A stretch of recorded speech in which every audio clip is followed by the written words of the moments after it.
Hello again, welcome back to the Wild at Heart at Home shed here in Sheffield and Rotherham Wildlife Trust during this COVID-19 lockdown period. So I hope everyone is coping well and finding some ways to connect with nature every day, whatever way you can. So today I'm going to look at a few little general chatty things about herbs and propagating some of the herbs we've done in the past. It kind of links to our wild garlic pesto fact sheet we've put out on our Facebook page and in the Nature Adventures page of Wild Sheffield's website. I think it will be along there soon if it's not there now. And a few other little things along the way. I hope you're able to see it. It's a much colder day today, so I'm struggling a bit with light levels. Let's see what we can do anyway. So first thing I wanted to show you from last week when we planted the marrowfat pea seeds, just the ordinary household everyday ones you would have for your tea that make mushy peas. But if you plant them out, you can get pea tops quite quickly. So these ones have been sat inside on the kitchen windowsill, and I think I did them either last Wednesday or Thursday last week. So just a week, they've already come through and beginning to shoot, and the first leaves are coming through and the tendrils are growing. So just to show you that what's possible within a week, and that was just watering them occasionally, keeping them quite damp. And tucked under a windowsill where they get a bit of light, not a great deal of light, but a bit, and they're still doing something. So that's great. We'll let them grow for another week, perhaps. The ones in the rather soggy now cotton wool that we were giving a trial to are growing, and probably just as big, if not quite as sturdy looking as the other ones. They're growing away. It's quite wet. It'll decay this over time, but it should give us a little crop. So if you haven't got any compost, which I know is quite hard to get at the moment, you can still do something. So also today I wanted to talk about the wild garlic. So we've been out collecting wild garlic in the past. It's been quite a big part of our walks in the woods, especially when the garlic's in flower. Ramsons we call it at this part of the country. I've got a pot here. Now it's one of our native wildflowers. It's got a very strong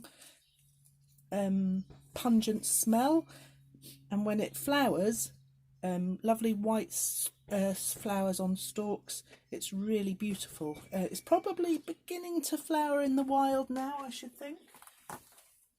I haven't seen any this year because there's none around me, but one of our lovely volunteers, Ruth, gave me a clump of wild garlic from her garden, and now I'm growing it in my garden and lots of pots. So I thought today we would show you just how easy it is to propagate.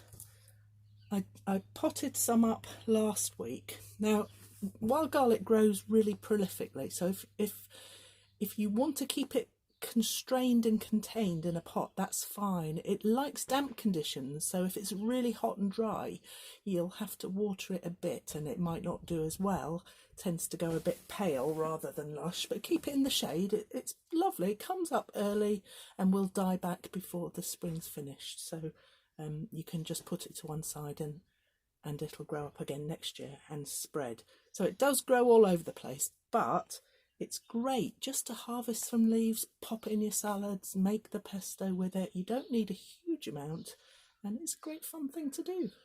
So what I was doing, because it is so prolific, and I'm not sure you're going to be able to see this, but I'll just have a go.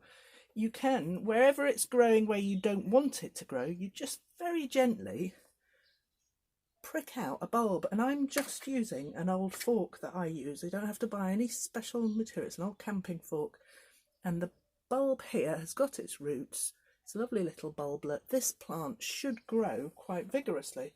I will pop it into a little glass of water while I get organised. I might prick out a few more, just simply like that. Do the same, pop it in the water. This is actually a pot of mint. I think it's grapefruit mint. from last year, and the wild garlic, which must have been sat nearby, has spread into it when it was flowering. So it's about a few leaflets coming up here, and I'll just prick them out. And again, it doesn't need fancy expensive compost, really, because it grows in woodlands in wet, damp places. It likes damp soil, and leaf mould is the best thing you can do for that. Again, free resource if you can got the space to collect it, and all you have to do is take your leaf. This is going to be very tricky to show you. I'm just going to make a simple hole. Let's see if I can move the camera. Oh, that might be a bit ropey. No, I'll do it like this. Just make a hole, pop it in, cover it up. So that's all I'm doing, and then keep it wet, put it on a shelf somewhere, look at it every other day or so and give it a water if it looks dry. If it's very hot, give it a dry. If it's been raining, don't bother.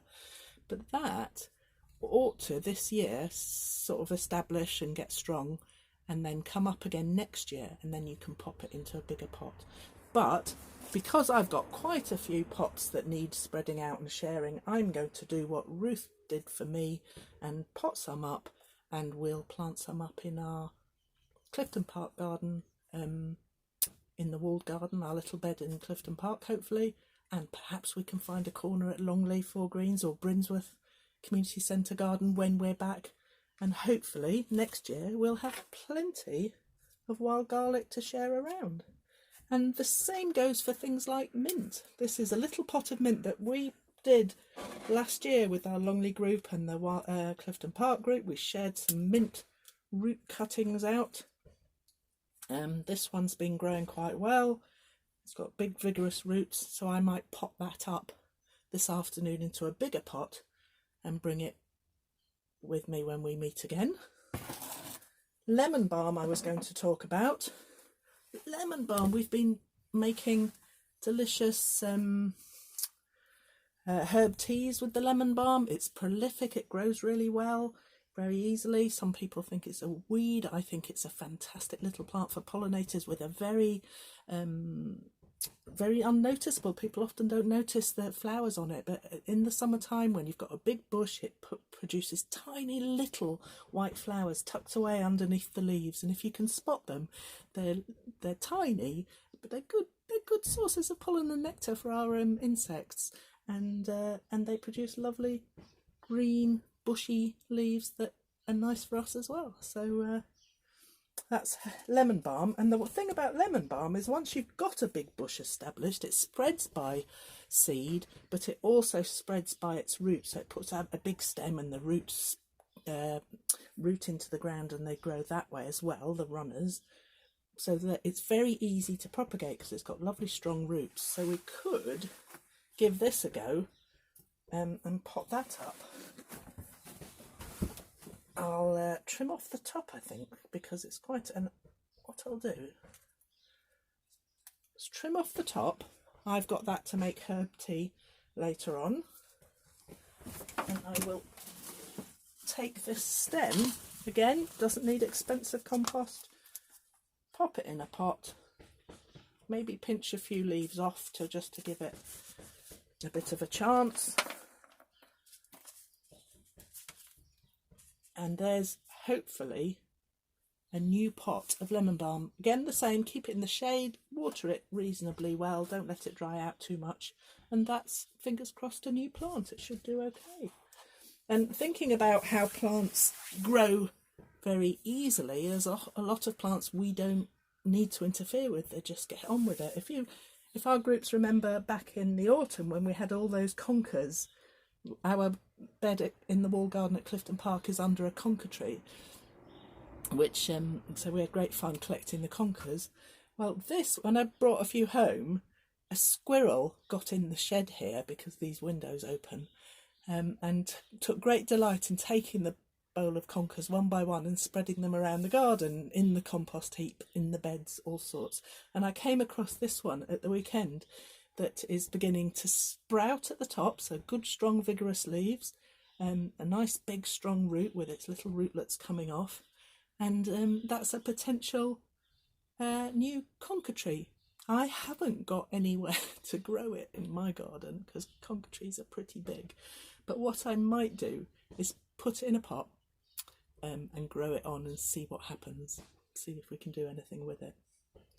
It's quite fascinating just to see. And again, if you think a conca tree has hundreds and hundreds, if not thousands and thousands of concas, and that's such good fun. You can see the conca quite distinctly there. It's a really nice example of something growing completely unaided by us. That's how nature gets on with it. So we'll see what we can do with that.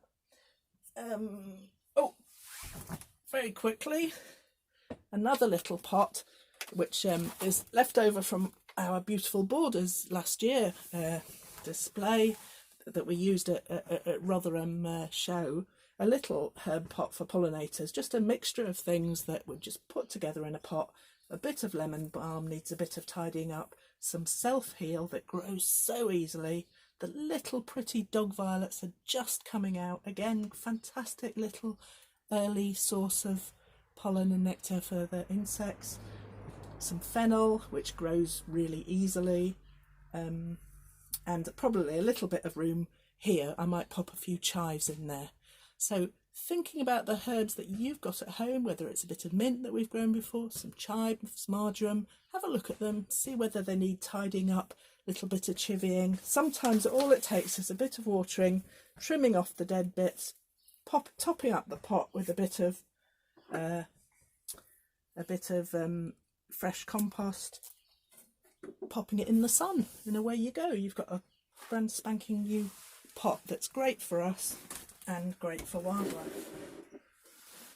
And talking about wildlife, the Wildlife Trusts have just brought out a new campaign called Action for Insects, which has got lots of information of things that we can do in our spaces, whether that's our own gardens or when the lockdown is over in community gardens like the walled garden at Clifton Park or our parks and spaces, the things, or even campaigning, supporting organisations like the Wildlife Trust to take action for insects. So more about that perhaps next week when we've worked out our plan of what the activities and the things we're going to be trying to do to support people during this difficult time.